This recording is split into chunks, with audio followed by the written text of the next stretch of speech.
Salut les gens, bon, vidéo uniquement pour Facebook. Remarquez, peut-être pas que pour Facebook.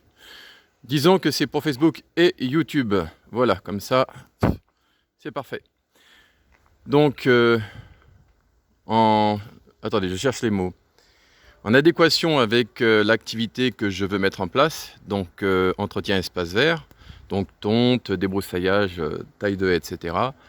Eh bien, je continue à me faire la main, à parfaire mes techniques, à en trouver de nouvelles, etc. pour faire de belles tailles de haies. Et je pense que c'est assez réussi parce qu'en général, je suis plutôt perfectionniste, précautionneux, euh, méticuleux, voilà. Et j'ai en général plutôt le compas dans l'œil. Donc déjà sans cordeau, sans quoi que ce soit, je parviens à couper de façon nette, de façon propre.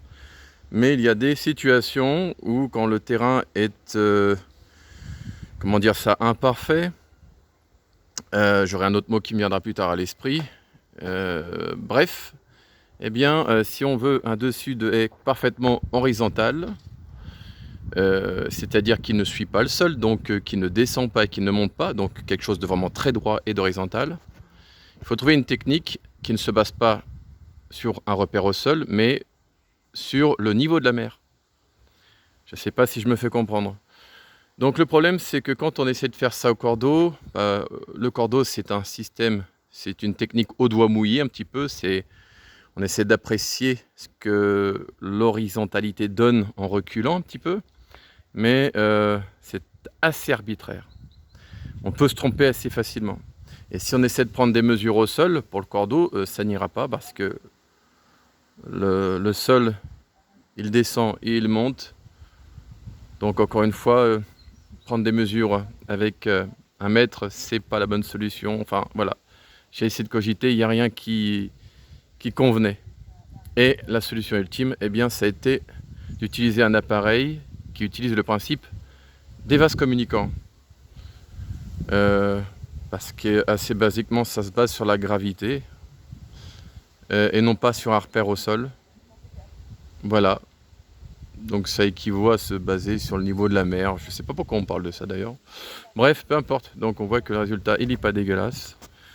Donc si je surélève un petit peu l'appareil, on voit que c'est plutôt droit. Alors désolé pour la longue introduction, mais j'ai parfois un peu de mal à faire synthétique. Voilà, bon bref, il y a un peu de saloperie à virer. Mais bon, c'est plutôt droit. Mais ça, c'était pas la grosse partie. La grosse partie... Alors là, on voit qu'il y avait des trous, donc le système de vase communicant, encore une fois, il aide à faire la jonction entre cette partie-ci, qui est pleine, et celle-là, vous voyez, également qui est pleine. Et là, on a un gros creux. Et là, il faut retrouver une horizontalité. Donc si on regarde comme ça, je crois qu'on peut dire qu'on est plutôt pas mal droit. Vous voyez, ça monte pas, ça descend pas. Bon, il y a eu quelques endroits peut-être où il y a eu quelques loupés, mais ça ne se voit pas. Je crois qu'on peut dire que sur une haie aussi large, c'est presque un miracle d'avoir réussi quelque chose d'aussi propre. Vous voyez qu'on a essayé de trouver d'autres techniques. Donc au début, c'était donc des pieds avec des poids, des lestes, des bambous rentrés dans du PVC, voilà. Au début, je pensais faire tenir un des tubes de vase communicant sur les bambous. Mais bon, ça glisse, il n'y a rien qui a pu tenir. Sandra a essayé de créer un système, vous voyez, qui permet de régler la hauteur d'un des tubes de vase communicant. Mais bon, bref. Il a fallu utiliser ces techniques donc de vase communicant à deux. Sandra tenait un tube, j'en tenais un à l'autre bout. Il fallait qu'on soit sur la même graduation. Donc je vous montrerai ça tout à l'heure. Et en utilisant ce principe qui demande du temps parce que l'eau doit se réguler dans chacun des tubes. Donc il faut être très patient. On se chope des crampes au bras tellement il faut rester fixe. Mais c'est d'une efficacité redoutable parce qu'on voit, alors si je me recule un petit peu, vous voyez qu'on a un terrain, on a donc un sol qui est fluctuant, vous voyez, qui est donc là c'est haut, puis ensuite là ça creuse, puis ça remonte. Donc là il fallait comment dire, ça crée quelque chose de niveau et surtout pas se baser sur le sol. Voilà, donc la technique a été parfaitement comment dire ça satisfaisante. J'ai plus les mots. Bref, donc vous voyez que c'est clean. Voilà. Et donc on peut même alors, là il y a des trous. C'est dû au fait qu'on avait des tas de plantes qui avaient rien à foutre là-dedans, comme du frêne, des ronces et plein d'autres choses. Donc il a fallu d'abord nettoyer énormément de saloperies. D'ailleurs, vous pourrez voir, alors il n'y a pas tout, hein. Mais vous voyez, là-dedans il y a un foutoir pas possible. Donc il y a du frêne, mais pas que, des ronces, etc., etc. Beaucoup de frêne derrière. Et tout ça, il a fallu l'extirper de la haie originelle, si je puis dire, pour récupérer la haie elle seule et ne travailler que sur celle-ci. Voilà. Donc là, si on regarde d'ici, vraiment désolé pour la longueur, je n'arrive pas à faire synthétique, hein. Donc là, on voit vraiment que c'est magnifiquement horizontal, magnifiquement plat. Il n'y a pas à chier, on a fait un très bon travail. Alors, j'ai fait, on va dire, 90% du job, mais les 10% restants, je n'aurais pas pu le faire si Sandra n'était pas là. Donc pour me tenir un des tubes à vase communicant et notamment pour me guider quand je taillais à l'aveuglette, parce que vous allez comprendre pourquoi. Vous voyez ici, c'est derrière. Il a fallu que je nettoie tout le derrière de la haie.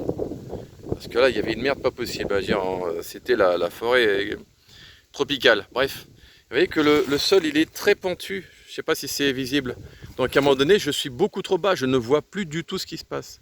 Donc j'ai demandé à Sandra de se mettre sur un escabeau. Elle voyait l'horizon.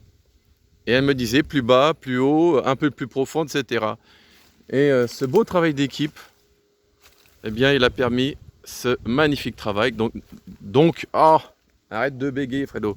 Donc, n'hésitez pas à vanter mes services auprès de qui vous voulez, hein, voilà. Donc, voilà, je peux dire que je suis très fier de ce travail. Et je suis grandement reconnaissant de l'aide que m'a apportée Sandra.